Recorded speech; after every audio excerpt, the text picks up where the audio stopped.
So your next topic is catalysis. So students, first of all, what is a catalyst? So you know it very well. Just I am reminding you that substances which accelerate the rate of a chemical reaction and themselves remain chemically and quantitatively unchanged after the reaction are known as the catalyst. Okay, so the phenomenon of catalysis is this phenomenon is known as catalysis. Okay, so you have studied about it in earlier classes also.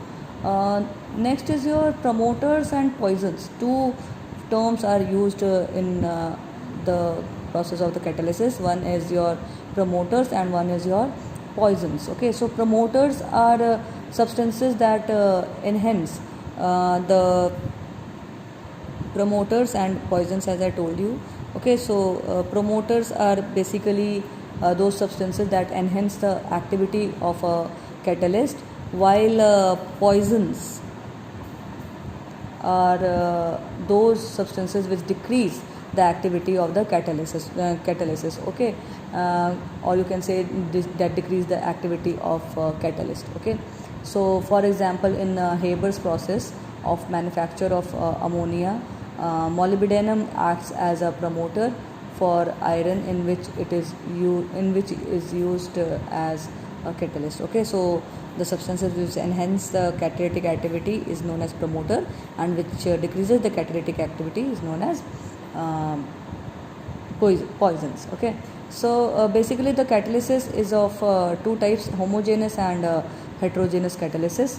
So when the reactants and the catalyst are in the same phase, the process is said to be homogeneous catalysis. For example, look at this reaction. This is the reaction of sulfur dioxide with oxygen, which forms sulfur trioxide.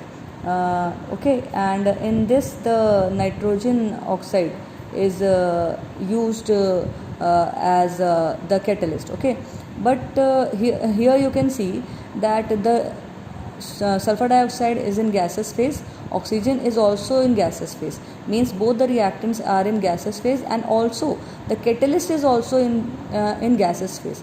Okay, so the reaction in which the reactants and the catalyst remain in the same phase. Okay, all the three phases here you can see is same, means all the three are in gaseous phase.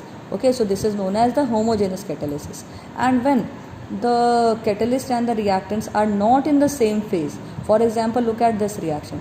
In this reaction, sulfur dioxide is being converted to sulfur trioxide by the use of platinum catalyst, but platinum is in solid state and this reactant is in gaseous state. Okay, so here you can see that the reactant and the catalyst used in this reaction are in different states, or you can say different phases, that is gases and or the solids. So this is known as the heterogeneous catalysis, when the reactants and the catalyst remains in different phases. Okay, so this is known as the heterogeneous catalysis.